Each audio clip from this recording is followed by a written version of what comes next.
tardes, ¿cómo están? Espero que se encuentren muy bien. Pues el día de hoy por acá estoy en la plaza central de Joyabá. Por acá estoy disfrutando de la feria de Santa María Joyabá. Pues por acá ya está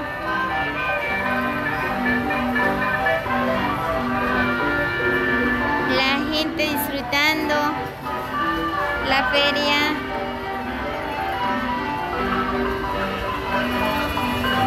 Ahí están esperando a que empiece el baile.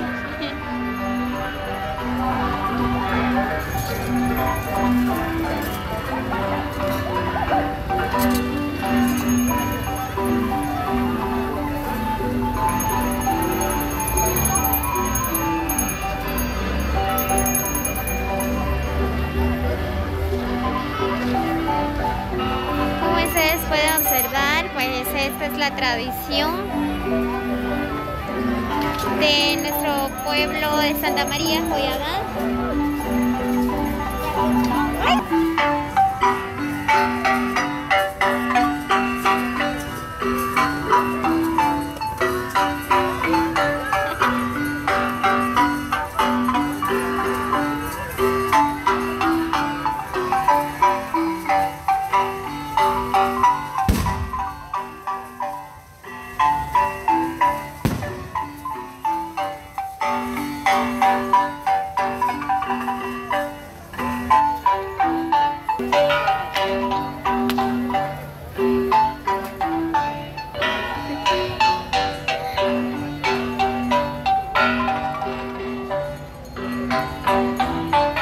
Por acá está el palo majestuoso volador. Como ustedes pueden observar, pues ahí va el mico. Arriba. Ay no.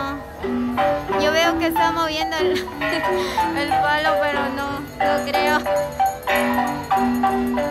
Oh, sí.